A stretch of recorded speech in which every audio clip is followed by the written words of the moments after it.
আলিয়া মাদ্রাসা মাঠে আদালত বসানো নিয়ে শিক্ষার্থীদের বিক্ষোভ, সড়ক অবরোধ।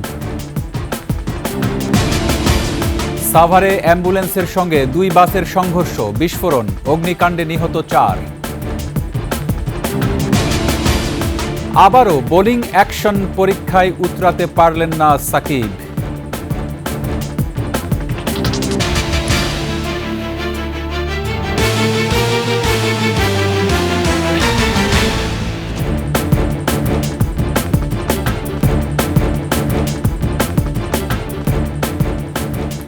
শুনছিলেন সংবাদ শিরোনাম।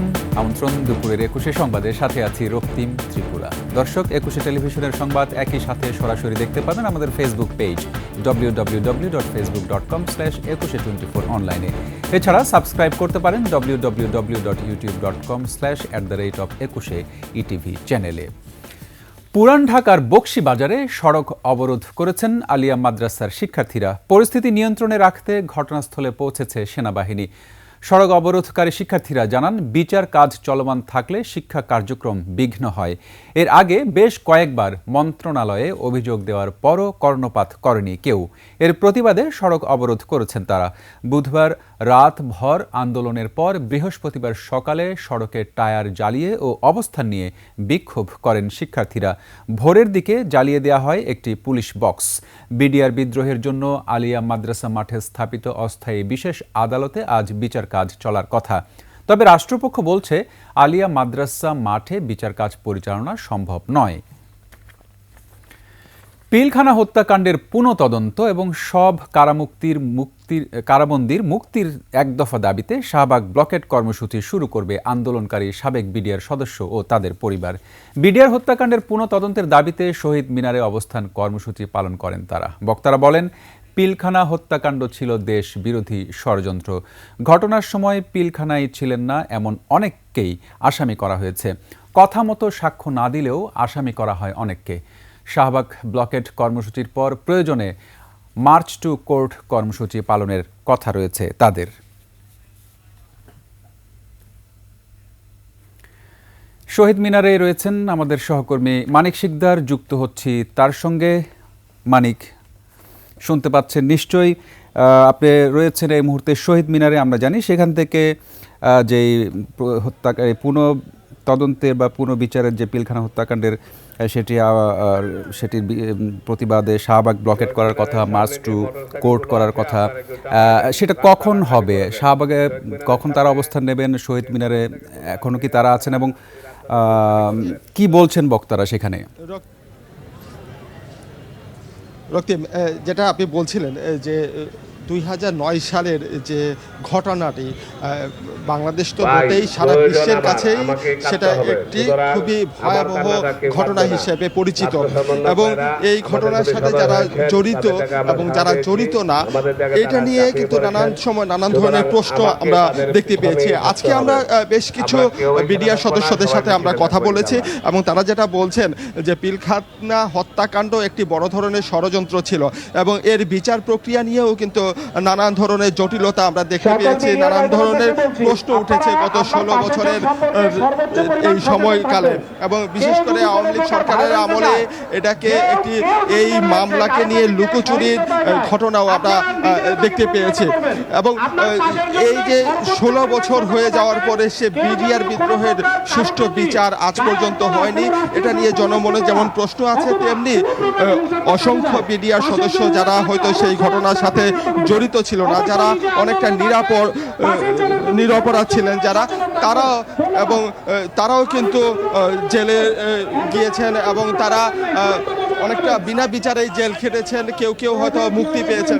কিন্তু এই মুহূর্তে তারা যে দাবিটা করছেন যে গত 16 বছর ধরে যে সমস্ত নিরপরাধ বিডিআর সদস্যরা আছে তাদেরকে চাকরিচ্যুত রাখা হয়েছিল, তাদেরকে সরকারি যে সমস্ত সুযোগ সুবিধা দেওয়া হয়নি, সেই সুযোগ সুবিধা এবং চাকরি ফিরে পেতে চায়। এই দাবিতে গত 2 দিন ধরেই কিন্তু এই বিডিআর সদস্যরা এবং তাদের পরিবারের সদস্যরা তারা এই আন্দোলন করছিলেন এবং আজকে তারা যেটা করছেন যে ব্লকেট কর্মসূচি পালন করছেন এবং এই ব্লকেট কর্মসূচি এখন শুরু হলো মাত্র এবং এই ব্লকেট কর্মসূচিটি শাহবাগে এখান থেকে পদযাত্রার মাধ্যমে শাহবাগে গিয়ে এই ব্লকেট কর্মসূচিটা পালিত হবে। তো পরবর্তী নিউজে হয়তো আমরা দেখাবো যে শাহবাগে যে ব্লকেট কর্মসূচি কি অবস্থা সে হয় সেটা হয়তো পরবর্তী সংবাদে আমরা জানিয়ে দিব। তো রক্তিম, এখান থেকে এই ছিল আমার কাছে এখান থেকে সর্বশেষ তথ্য। অসংখ্য ধন্যবাদ। মানিক শিকদার ছিলেন শহীদ মিনার চত্বর থেকে জানাচ্ছিলেন সেখানকার সর্বশেষ অবস্থা। সাভারে অ্যাম্বুলেন্স ও 2 বাসের সংঘর্ষে অগ্নিকাণ্ডে মারা গেছে নারী ও শিশু সহ 4 জন। বৃহস্পতিবার রাত 2টার দিকে ঢাকা আরিচা মহাসড়কের সাভারের পুলিশ টাউন এলাকায় এই ঘটনা ঘটে। নিহতদের সবাই অ্যাম্বুলেন্সের আরোহী বলে জানিয়েছে ফায়ার সার্ভিস। পুড়ে যাওয়াদের পরিচয় এখনও শনাক্ত করা সম্ভব হয়নি। আরিফুল ইসলাম সাব্বিরের তথ্যচিত্রে ইউসুফ হাসান নাইমের ডেস্ক রিপোর্ট। বৃহস্পতিবার রাত 2টার দিকে রোগী নিয়ে রাজধানীমুখী একটি অ্যাম্বুলেন্স সাভারের ঢাকা আরিচা মহাসড়কের পুলিশ টাউন এলাকায় সড়ক বিভাজকের সাথে ধাক্কা খায়। এ সময় পেছন থেকে আসা ঝুমুর পরিবহনের একটি বাস নিয়ন্ত্রণ হারিয়ে অ্যাম্বুলেন্সটিকে ধাক্কা দিয়ে অ্যাম্বুলেন্সের সিলিন্ডার লিকেজ হয়ে মুহূর্তেই দাবানলের মতো আগুন ছড়িয়ে পড়ে গাড়ি দুটিতে। পরে দুর্ঘটনা কবলিত গাড়িগুলোকে শ্যামলী পরিবহনের আরও একটি বাস ধাক্কা দিলে মুহূর্তের মধ্যেই আগুন ছড়িয়ে পড়ে সেটিতেও।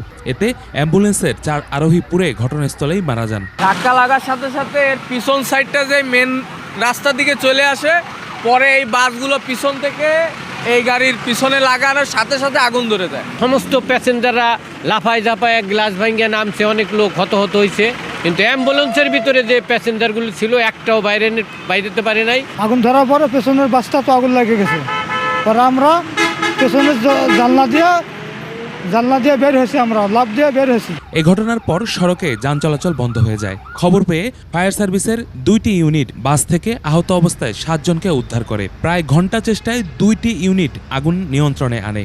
আমরা 7 জনকে গুরুতর আহত অবস্থায় হাসপাতালে প্রেরণ করি। আর আগুন নির্বাপনের এক পর্যায়ে আমরা অ্যাম্বুলেন্সের মধ্যে 4 জন ডেড বডি দেখতে পাই। বাস দুটির চালকের এখনো কোনো খোঁজ পায়নি পুলিশ। মরদেহ ময়নাতদন্তের জন্য রাজধানীর শহীদ সোহরাওয়ার্দী মেডিকেল কলেজ হাসপাতাল মর্গে পাঠানো হয়েছে। Yusuf Hasan Naim, desk report, 21 television.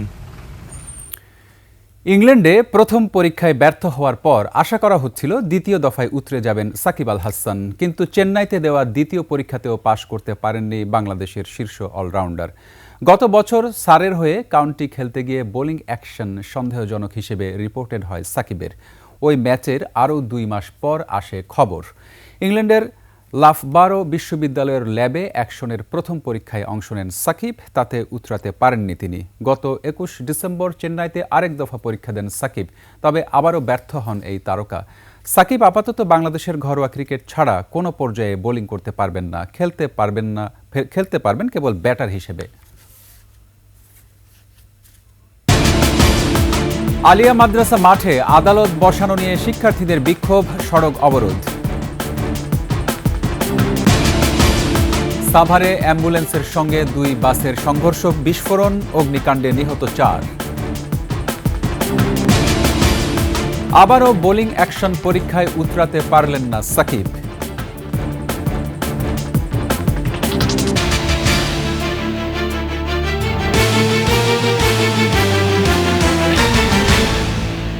সর্বশেষ সংবাদ জানতে ডায়াল করুন 2021 নম্বরে আর ভিজিট করুন 21-tv.com ওয়েবসাইটে। ফেসবুকে ভিজিট করতে পারেন www.facebook.com/2124 অনলাইনে। এছাড়া সাবস্ক্রাইব করতে পারেন www.youtube.com/@21etv চ্যানেলে। এতক্ষণ সঙ্গে থাকার জন্য ধন্যবাদ। পরবর্তী সংবাদ দুপুর 2টায় দেখার আমন্ত্রণ রইল। 21-এর সাথেই থাকুন।